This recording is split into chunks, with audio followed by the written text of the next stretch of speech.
Tonight, college Republicans try to build interest in their organization. Plus, students meet newly elected mayor of Troy. Stay tuned. Troy TrojanVision Nightly News starts now.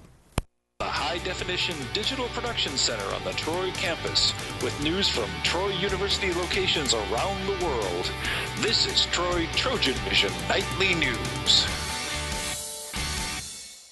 Hello and welcome to Troy TrojanVision Nightly News for September 18, 2012. I'm Deatra Montgomery. And I'm Judson Garner. Thanks for joining us this evening. Last night, the Office of Service, Learning, and Civic Engagement welcomed Troy's mayor-elect to campus. Rachel Scarborough has the story. On Monday night, some students and faculty members had the chance to listen to Jason Reeves, mayor-elect for the city of Troy. It's just an opportunity for students to meet and interact with a local or regional leader relative to some pertinent social issues. One thing that Reeves wants to do is to make Troy University students' degree a higher value to them. I think that by having a community that people want to come to, I think that if we can attract quality professors, a quality staff member, and quality students, then the value of everybody's degree is going to go up over time. Everyone had the opportunity to discuss the future direction of the city with Mr. Reeves and how students can help meet local needs. A lot of the students were able to express their vision for Troy by their questions, and that's critical in the process because ultimately for the city and the university to work better together, the students have to play a part. Mayor-elect Reeves says that he wants Troy University students to be more involved with the city. Well, I think by reaching out, I think by opening a line of communication where the students know that they're important to the community and the community is interested in what they have to say. I think by opening that dialogue, then we can find out, we can get the information that we want the students to have about what's going on in the community. Reeves says there's one thing that he wants all students to know. That I'm available, that we're accessible, that we care, that they have a good experience in Troy, Alabama, that we want this to be part of their not only their college life but their life going forward. Rachel Scarborough, Troy TrojanVision News. Reeves will take office on November 5th. It may seem that people are only get interested in politics on election years. So this year, there is potentially a lot of interest building, especially on college campus. One organization is trying to do their part to get students involved who have interest in the Republican side of things. Caitlin Crow has the story. The Troy University College Republicans had their first meeting Tuesday night to discuss and prepare for the upcoming presidential election. Being an election year, we do expect a lot bigger of a turnout here at College Republicans. We have rewritten our Constitution. We have set all new bylaws and standards, as well as has a new advisory board, as well as executive council. So we're here to stay, and we're here to make a presence here at Troy University to let them know that Trojans are here to support Mitt Romney in November. Student involvement is a main focus for College Republicans and is vital for the organization's success. So how can you get involved? We're planning to do some tailgating, door-to-door knocking, a bunch of phone booths, and we've got some other stuff planned throughout the semester, along with the usual voter registration, stuff like that. We really think that young people really need to get educated in the matters and vote, because young people turnout is one of the lowest voting booths out there. Members of the Pike County Republican community are on campus to help build back interest in the organization after it has declined in the past couple of years. These guys that have come in now are really bringing this thing back to really a good group, and it looks like there's going to be a lot of interest on campus, and we're going to help every way we can to help them out.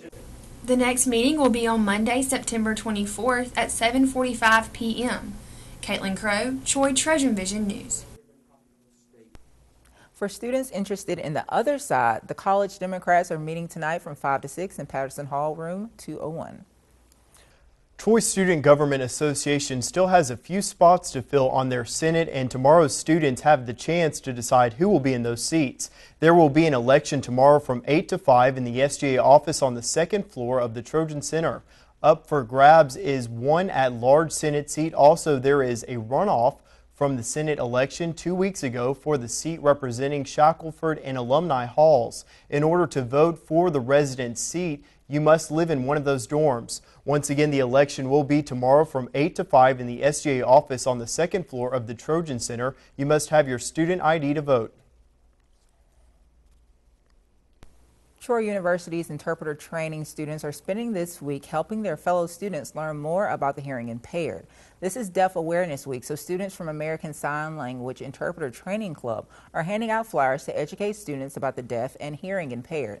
The flyers had information about the needs of deaf persons and a copy of the sign language alphabet.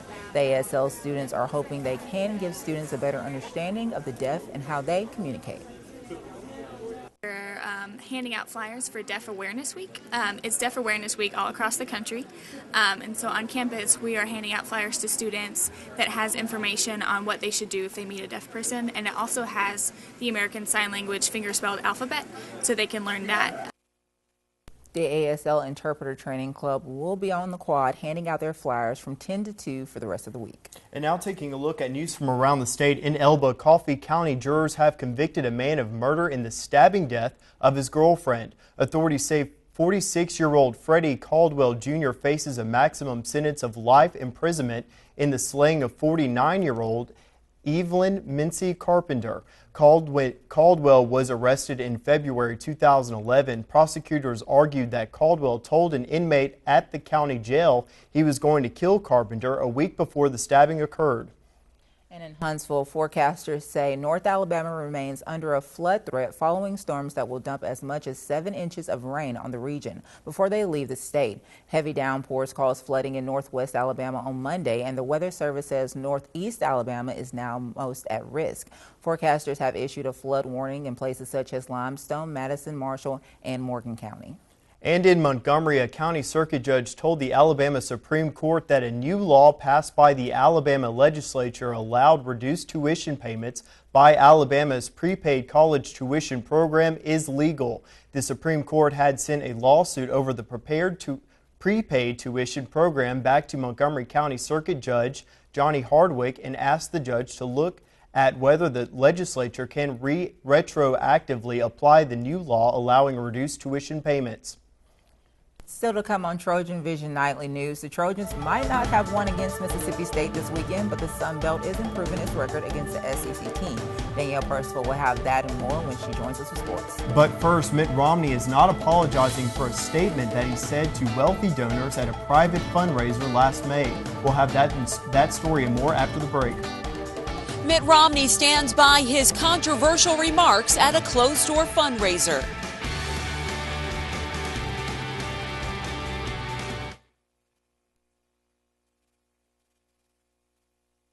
It's not over. Japan still needs our help. This is not yesterday's news. It's happening now. Let's help. You don't have to be an Olympian to know that kids need physical activity, that learning to swim can keep them safe. You don't have to be an Olympian to know how to get your kids involved in swimming. Go to swimtoday.org and take the first step. Nice. Yes, go! Yes, yes, yes! No! Come on!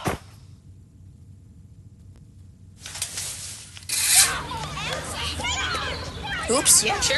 Let's go. Moms everywhere are finding ways to keep kids active and healthy. Works every time. Get ideas, get involved, get going at letsmove.gov. From the high-definition digital production studios of Troy University, you're watching the award-winning TrojanVision Nightly News. And now for a look at what's happening across the nation and around the world, we'll go to Deatra Montgomery at the Global News Desk. Deatra. Thanks, Jetson. Mitt Romney is working to get his campaign back on track after a liberal magazine posted a tape secretly recorded at a fundraiser with wealthy donors. Romney is trying to explain why he said nearly half Americans believe they are victims, but he's not apologizing. Danielle Nottingham reports from the White House. Mitt Romney says his comments at a closed-door fundraiser earlier this year were not very eloquent, but he's standing by them. This is ultimately a question about direction for the country. Do you believe in a government-centered society that provides more and more benefits, Or do you believe instead in a free enterprise society where people are able to pursue their dreams? The Republican presidential hopeful is defending what he said about voters who support President Obama in this video clip Mother Jones magazine posted. There are 47% who are with him, who are dependent upon government, who believe that they are victims, who believe that government has a responsibility to care for them, who believe that they're entitled to health care. In another clip from the tape secretly recorded in May, Romney talks about prospects for Middle East peace. The Palestinians have no interest whatsoever in establishing peace, and that the pathway to peace is almost unthinkable to accomplish. Tuesday, the White House reaffirmed its support for achieving peace in the Middle East. It is simply the wrong approach to say, we can't do anything about it, so we'll just kick it down the field. That's not leadership. The Obama campaign quickly blasted a fundraising email to capitalize on what Romney said about voters. Danielle Nottingham, CBS News, the White House. Egypt is trying to crack down on the people they say created a film that sparked deadly demonstrations around the Muslim world. The violence in response to the anti-Islam video continues a week after it started. Randall Pinkston has the latest from New York.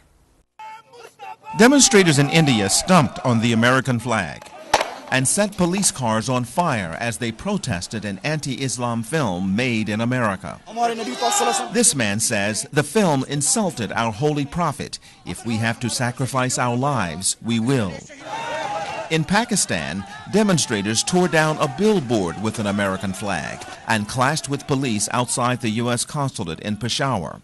And a suicide bomber rammed a car full of deadly explosives into a bus carrying a foreign aviation crew in Afghanistan. An Islamist militant group says the Kabul attack was revenge for the controversial film. U.S. officials are urging world leaders to speak out against the incident. We can all condemn this reprehensible video, but it should never be an excuse for violence. A branch of Al-Qaeda is calling for protests to continue. Demonstrations began in Cairo last week. Egyptian prosecutors have issued arrest warrants for people linked to the film's production, including Nakula Basile Nakula, who lives in California. He is believed to be behind the film. He hid his identity from cameras when U.S. authorities brought him in for questioning last weekend. A warrant is also out for Florida pastor Terry Jones. He says he was recruited to promote the video. Jones, Nakula, and others face Egyptian charges of harming national unity and insulting Islam. Randall Pinkston, CBS News.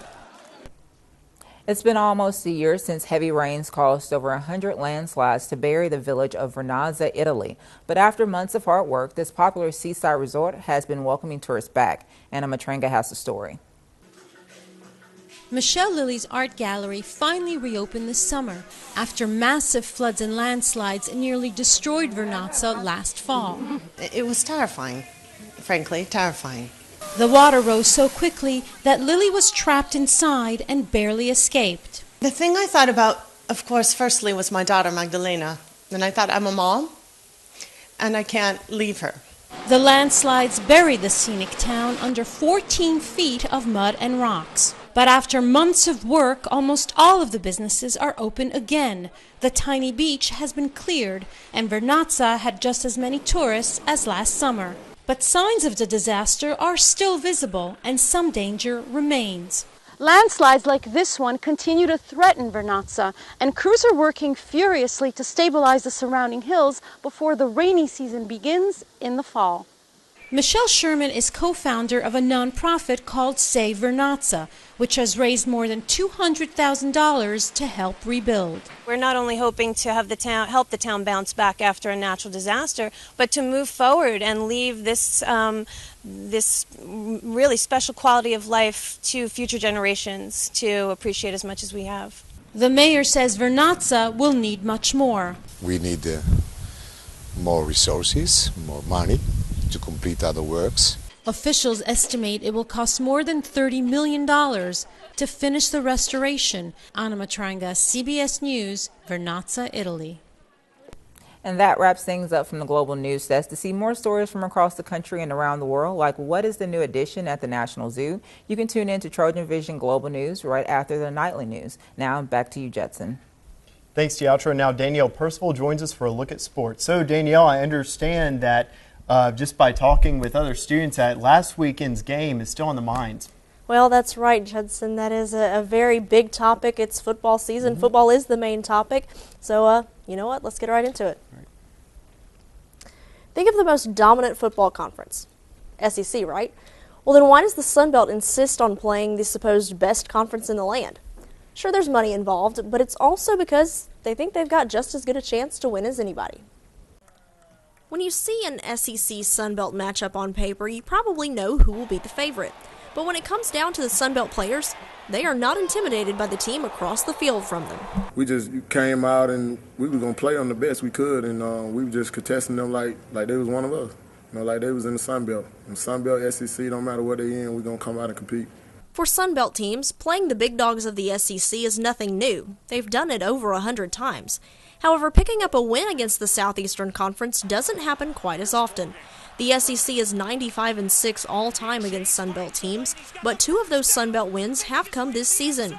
In Week 2, Louisiana Monroe topped Arkansas in overtime and almost picked up their second SEC victory over Auburn just 1 week later. This weekend, there were 4 more SEC Sun Belt matchups. Although the Sun Belt was only 1-3 this weekend, Coach Blakeney said the strength of the conference can be seen in the opponents on the schedule. Everybody in the league's capable. It's not a bad team in the league. I think the league's competing well out of conference, you know, and with some wins and across conference lines. But across conference lines in the SEC also means it's going to have to be across state lines, because Blakeney says Auburn and Alabama understand his team can compete, and the message is clear. Don't come. Well, in the States, you ain't got to worry about them because they don't come. They won't even let us come. According to Blakeney, the key for Troy is to get back on the right track and put another W in the win column. I really think the Sun Belt is growing in the right direction, and you know, we just got to keep growing ourselves and try to find a way to stack a few wins together and get some momentum. Troy still has one SEC opponent on the schedule, though that game is not until November 3rd, when the Trojans head up to Rocky Top to take on Tennessee. Next on the schedule is North Texas this Saturday in Denton. The Trojan soccer team wrapped up non-conference action this past weekend, falling 4-1 to Mercer. The Trojans are now 5-4-1 overall, but have lost their last 2 games. In both games, the Trojans gave up 4 goals. When the team gives up more than 3 goals, they are 0-3 this season. Despite the loss, Coach Chris Bentley still took away some positives from the game. Honestly, I thought we did a lot of nice things. We had to run a play quite a bit of the game, created a lot. It's a weird game. I mean, I think they scored against the run of play. We created some problems for ourselves more than I think they really did. The Trojans continue their homestand this Friday when they enter conference play against Florida Atlantic. The 2012 Sun Belt opener for the soccer team will be Friday at 3 at the Trojan Soccer Complex. The Trojan volleyball team is finally returning home for only their second home match of the year. Troy is 8-6 this year, but 0-1 at home. Last time on the home court, the Trojans faced the Auburn Tigers and lost in straight sets. Tonight they have the opportunity for redemption on the home court. The Trojans will face the Rattlers of Florida A&M tonight in Sartain Hall. The Rattlers are just 2-7 on the year, but picked up those 2 wins just this past weekend. Florida A&M defeated Davidson and Presbyterian this weekend, while the Trojans were 2-1 in the ASU Invitational in Montgomery. This is the final non-conference team they will face before entering Sunbelt play this weekend. Tonight's match will begin soon at 6 o'clock in Sartain Hall, and admission to all home volleyball games is free. So Deatra, Judson, everybody's talking about football, but want to encourage everybody to head out and see the volleyball team. They are in action tonight. Great chance to go out and show your support. Yeah, absolutely. Always good to go out and support any Trojan team, really. That's right. Great to cheer on the Trojans. Absolutely. Thanks, Danielle. Thanks, Danielle. Coming up on TrojanVision Nightly News, find out how a little bit of exercise can help a good cough. But first, we've been seeing rain off and on today with warmer temperatures, but when is it going to start to feel more like fall, Bree? With those rain conditions in our area, looks like those fall temperatures may be on the way. I'll have more coming up next in weather. In an instant, everything we know can be taken away. I'm John LaRoquette, and as an actor, I've made a career on TV and performing on the Broadway stage. But is that what matters most? If I was suddenly disabled and couldn't take steps, couldn't I still act? Only abilities matter. Visit Kessler Foundation on Facebook and tell us your ability. And go to KesslerFoundation.org, where only abilities matter.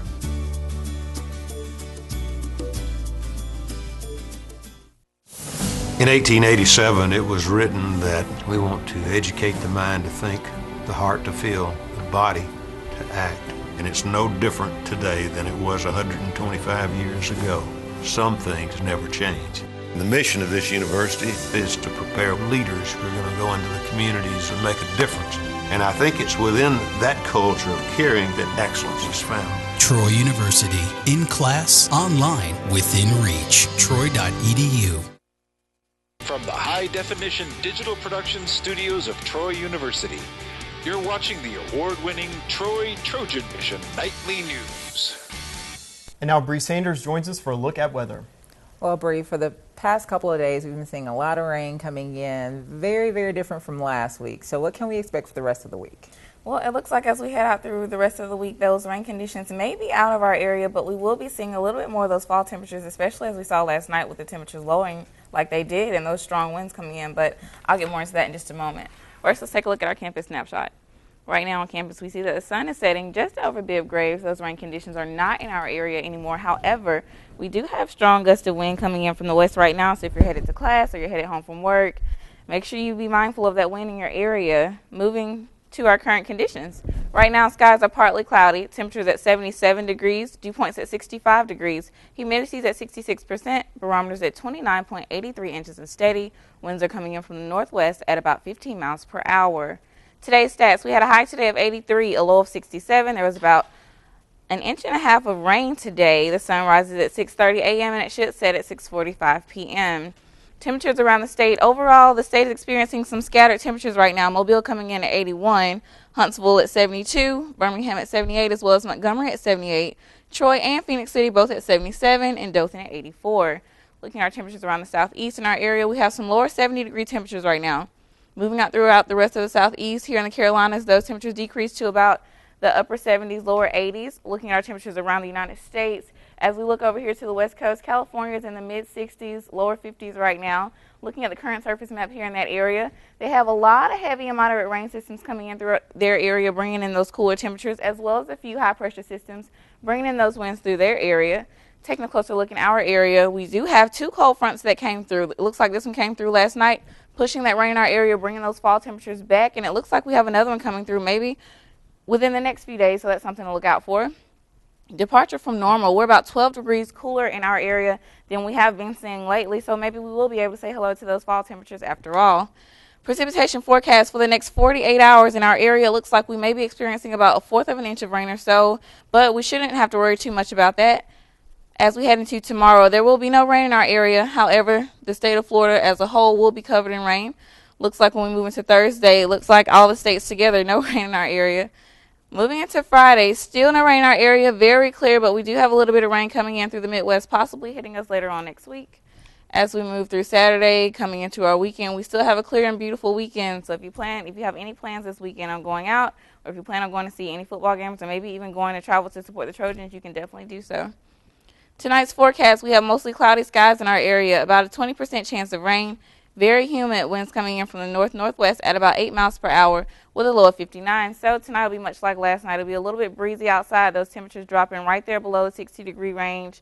So you might want to keep that light jacket with you just to make sure you stay out of those conditions.